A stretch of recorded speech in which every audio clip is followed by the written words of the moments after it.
Who owns ancient artifacts? The Greek government has fought for years to get back its Parthenon marbles from the UK. Many countries have also asked for objects stolen or pillaged to be returned. But where do these artifacts belong, and why do countries want them back? This is Inside Story.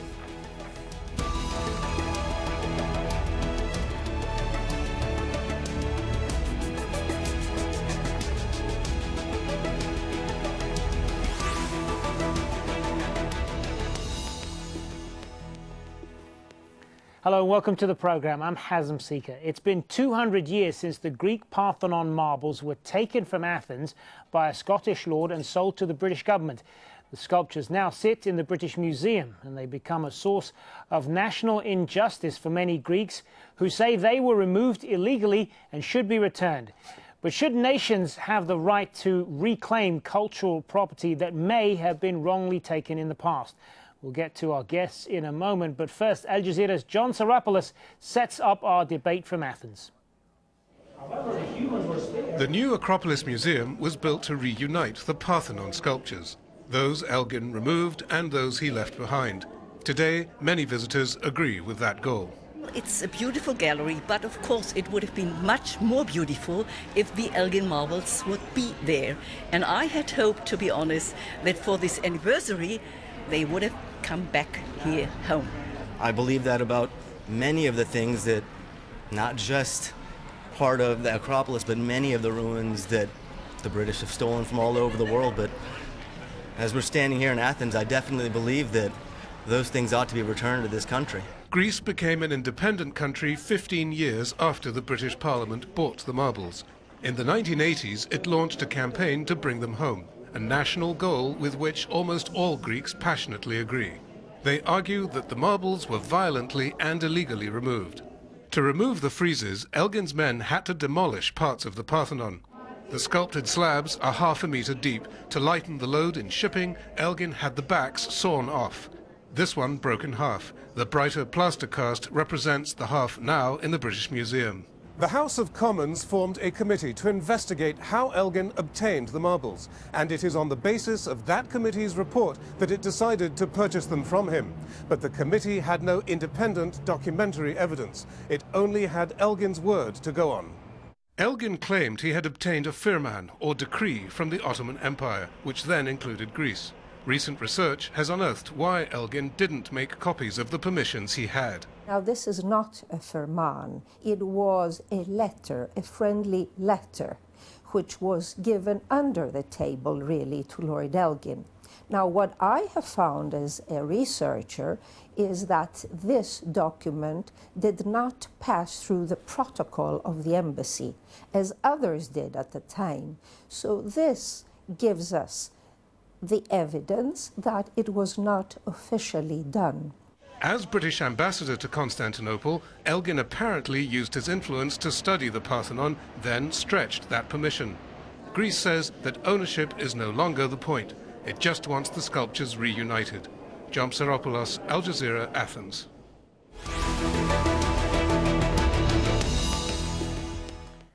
Well, there are thousands of artefacts around the world that have been stolen, sold or traded through dubious means, and some countries want them back. Some of the most controversial pieces are Egyptian. They include the Rosetta Stone, discovered by a Frenchman and later acquired by the British, as well as the bust of Queen Nefertiti, discovered by a German archaeologist, which now sits in a Berlin museum. The Egyptian government wants both pieces returned.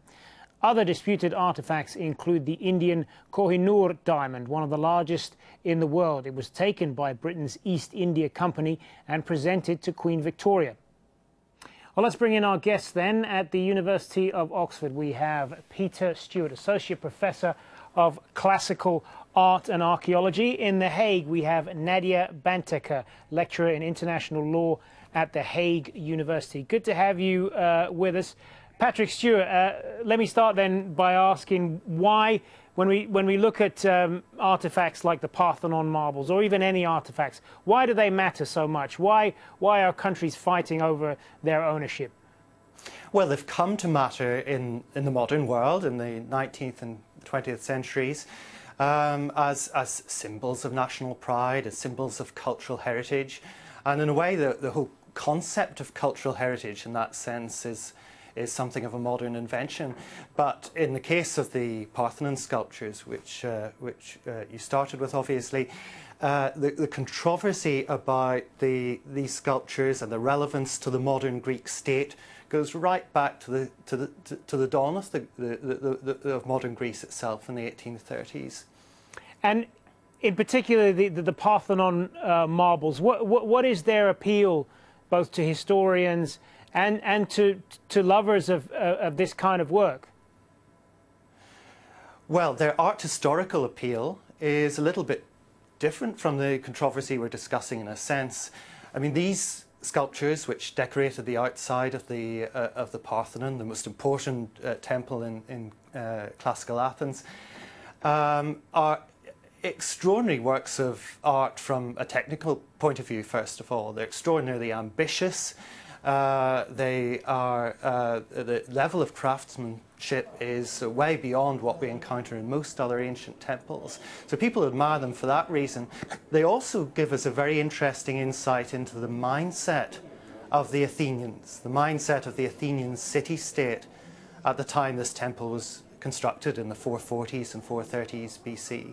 That's a time when Athens was at the height of its power. It was a democracy, but it was also essentially an empire. And in a way, the sculptures of the Parthenon give us an insight into the ancient ideology of democracy at that time and place, but also the attitude of the Athenians to their superiority over other Greek city-states, which they controlled in the aftermath of their victory over the Persian Empire. Nadia Bantica, as we said at the top there, it's been 200 years now since the Parthenon marbles were taken from Athens, and the Greek government is determined to get them back. Just talk us through the legal tools or options that Greece has at the moment to fight for their return. What kind of route can they take? Well, let me start by a caveat, and the caveat is that the law on cultural property is quite a new legal regime. And by new, I mean that the first time that we see some sort of regulation in cultural property in international law is in 1899 and 1907 with the Hague regulations primarily governing the laws of war. After that, we had the Convention of Cultural Property in 1957. All these conventions are legal regimes that came after the expropriation of the Parthenon sculptures. This creates a fairly idiosyncratic statute of limitations for what type of legal routes are available. Now, if Greece were to contest legally in a court of law the ownership of these sculptures, the sort of primary method to go about it would be going to the International Court of Justice through an interstate dispute. Another means available would be to frame arguments in the form of human rights arguments through the European Court of Human Rights, and finally possibly through a domestic court dispute at a UK court. Now, which of those would be the best routes is a different question, but I would like you to keep in mind this particular idiosyncrasy regarding the law on cultural property. And it sounds from what you're saying as well then that this is a fight that could take several years, couldn't it? It's particularly if there's a ruling that's just based on a technicality. It would indeed take several years, but I believe the primary concern for both parties involved would be the precedential nature of a juridical outcome. In other words, if they go through a court of law, both parties in the dispute face the risk of having a legal document, a legal verdict, that ties them into a certain type of conduct which may not be to their liking. So legal routes in this case, due to the particular nature of the legal frameworks involved, could be somewhat tricky. All right, at this point, we're going to bring in our third guest, Amr Al-Azm, who joins us from Portsmouth, Ohio. He is an associate professor of Middle East history and anthropology at Shawnee State University. Thanks for being with us. Before we get into the kind of rights and wrongs of all of this and where these artifacts really belong, just tell us a little bit about the work that you've been doing in restoring many old treasures and artifacts, which I believe are from the Middle East. Actually, I'm originally from Syria. I used to be the Director of Science and Conservation Laboratories at the Department of Antiquities in Damascus, right up to 2004. But my involvement right now with Syria and saving and preserving cultural heritage is obviously due to the conflict that is happening there. Currently, the Department of Antiquities obviously tries to do what it can in the areas under its control, under regime control, but there are most of the country is outside regime control. This is where you have non-state actors, you have local activists, local archaeologists, local museum curators who are all trying to rescue what they can. And I basically work with an organization, I'm one of the founders, who try to provide institutional support and try to provide funding, training, resources, etc., to help these people in places like the museum, for example, at Ma'abat al-Nu'man, which contains an extremely important and unique collection of mosaics, and yet the museum has been hit twice by regime airstrikes, most recent only a few weeks ago, causing serious damage. But because we've been able to sandbag the collections, we've been able to save them, and that's the kind of work that we do. And the organization is called The Day After, and the actual part that works with cultural heritage is the Heritage Protection Initiative. And as much as the work that the groups like yourself have done in trying to locate many of these artifacts and restore them and so on, if you talk to many museum curators and people in museums in London and Paris and so on, they will say that it's reasons like this that these kind of artifacts should stay in those top museums in London and Paris, because that is where they can be taken care of. What do you say to that? That is really a bogus argument, in my opinion. At the end of the day, you know, artifacts and cultural, by artifacts I mean here, cultural artifacts really only have their true potential value. They can only reach their true potential value when they are either preserved in situ, okay, that is on the monument or location where they come from, or within the culture and society and therefore country that they originate from, and the people that they connect to. Remember that for most people, they part of their national identity, part of their cultural identity is through their shared common history. And so when you take an object out of that context and you put it in a museum in a completely different place, in a different country, in a different society, culture, it has been cut off from its roots, from its origins, and it loses its true sense. It becomes just an inanimate thing that is just something to look at. Really, without the people that it represents, without the people that it's connected to, this object for me has little flavor or meaning. And it's the same for people. When people lose their cultural heritage, when people lose that connection with their past, with their history, then they also lose part of their national identity. So it really is very important to help keep these things where they originate from, because that's where their true value comes in. And some of the work that we do as well is to track and trace looted antiquities. You know, Syria is suffering a terrible war, and part of that war is being funded through looted antiquities. And the fight is also to try and stop the looting of antiquities inside Syria, and also to track and try to restrict people outside Syria buying these antiquities, and that would include major institutions and hopefully museums as well. Well, let's get Peter's view on that then. I mean, these artifacts are symbols of the country's culture. They're part of their identity. Don't they belong in the country where they originated? Well, first of all, I would say that there are not many curators or researchers who would argue that that antiquities, must stay in rich Western countries because that way they'll be safe. I don't think that's a major argument. Similarly, most curators and academics would be very much opposed to the illicit trade in antiquities, horrified by the tragedy going on in Syria and in other parts of the world. But I don't think it follows from that that we can say that all antiquities must necessarily stay in the countries where they've been discovered, because otherwise an inherent bond with those cultures will be broken. I think the risk of thinking very rigidly in those terms is that we would lose all of the advantages of the so-called encyclopedic museums, the international museums that, as the British Museum always says, that present the world to the world. There aren't many people, I think, who would argue that we would be better off without the existence of the British Museum, the Louvre, the Metropolitan Museum, and so on. Now, that's not in any way to deny the controversies about particular antiquities or the concerns about looting and the trade.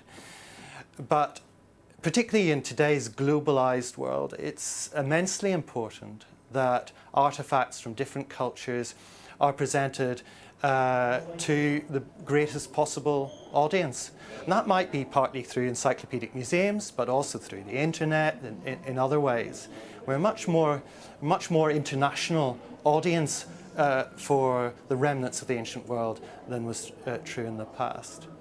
And when you think of the millions of people who encounter some of these antiquities in collections like that in the British Museum, I think it would be throwing the baby out with the bathwater if we insisted that antiquities somehow inherently belong to the countries in which they were found. Now, there are all kinds of ways in which we can try and put them in context, and as an art historian, I believe very much in the importance of seeing artifacts in their context, in understanding why they were made, who made them, in how trying to understand how their world differs from the world we live in. All of that's really, really important, but there are different ways to achieve that, and it's partly through museums and curated archaeological sites in the countries of origin, but also through important international collections. Nadia Bentica, does it matter really where these artifacts end up? I mean, the argument that they belong to all of humanity, I mean, and if a museum like the British Museum can take care of them and maintain them, and people from all over the world are able to go there, then what's wrong with keeping them there? Well, this is the typical debate that we see, particularly international cultural property disputes between cultural nationalization and cultural internationalization. Now, I believe there is a middle ground, and I believe that middle ground can be supported by a normative argument, also in terms of the law. Now, we are typically used to property being an alienable type of idea, an idea that can be transferred primarily because it is substitutable. Now, I believe that there could be certain types of cultural property, particularly, that belong to a group that are so inherent to the idea of the group and to the heart of what constitutes that group that may fall into an argument of inalienability. Now, the Greek claim is particularly instructive on this ground because what makes the Parthenon sculptures and the claim for their reunification so unique is that Greece is not asking for all its artifacts around the world to be returned. And as we know, classical Athens and other Greek artifacts are all over the world. There's an abundance of them throughout museums around the globe. However, the Greek claim only relates to the Parthenon sculptures, and there is something particularly unique with this claim, being the fact that the Greeks feel that they have been robbed of something so inherent and core to their national identity and national pride that perhaps may not have been or should not have been alienated. And that type of property particularly may be better suited through a different type of legal regime that would warrant inalienability. Now, this would be a normative argument with perhaps some legal grounds for Greece, but overall I do think that the middle ground can be reached by what your reporter very well pointed out, avoiding questions of ownership, at least in the beginning.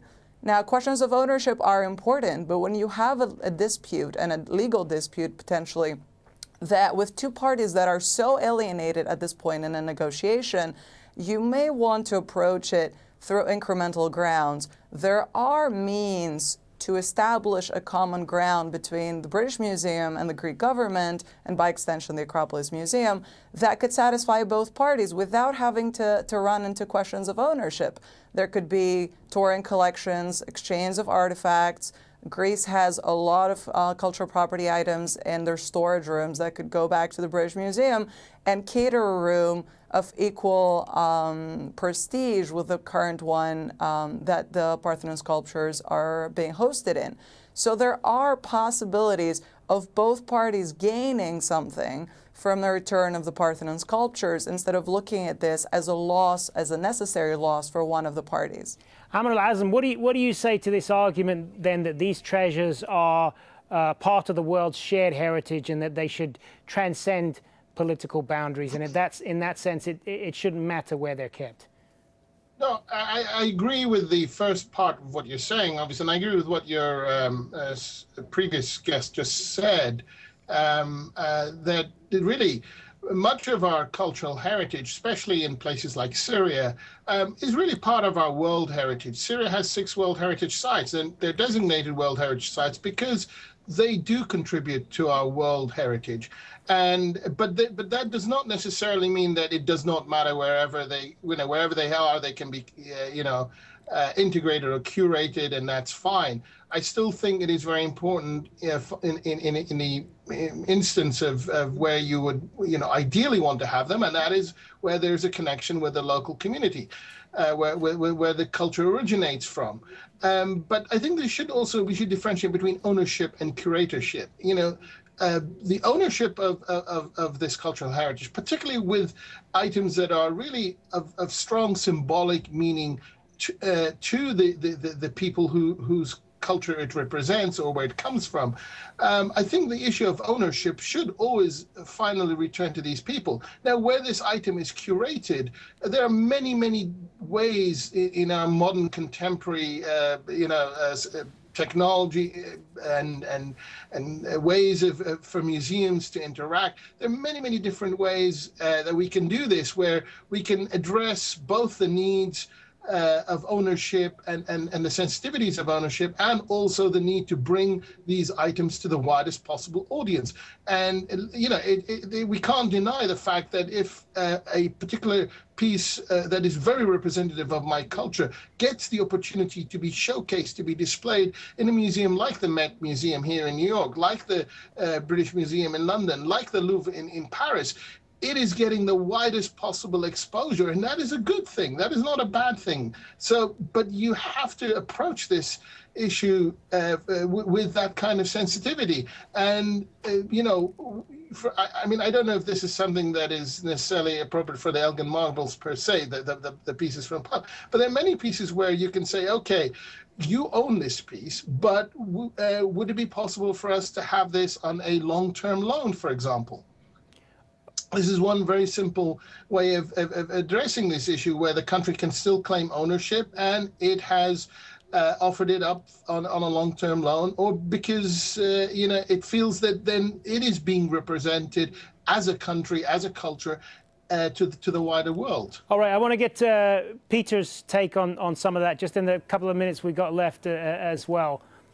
Well, it's interesting that in the case of the Parthenon sculptures, there's been a shift in recent years in many of the Greek arguments away from a very stark nationalistic argument towards something that's a bit more sophisticated, trying to persuade the British Museum to agree to a loan, or to the Parthenon sculptures being, in a sort of enclave of the British Museum in Athens or something like that. Now, I think those are very problematic solutions, but it's interesting that there's been that shift away from the nationalistic perspective, and I think that's a good thing. I'm very nervous about this idea that we should assume that there's a sort of essential bond between particular artefacts and a particular culture. All right, on that, we are going to have to leave it. Thank you very much to all three of our guests, Peter Stewart, Nadia Bandeka, and Ahmed Al-Azm. Thanks very much for being on Inside Story. And thank you for watching. Remember, you can see this program again anytime by visiting our website, aljazeera.com. And for further discussion, go to our Facebook page. That's facebook.com/AJ Inside Story. You can also join the conversation on Twitter. Our handle there is @AJ Inside Story. For me, Hazem Seeker, and the whole team here, bye for now.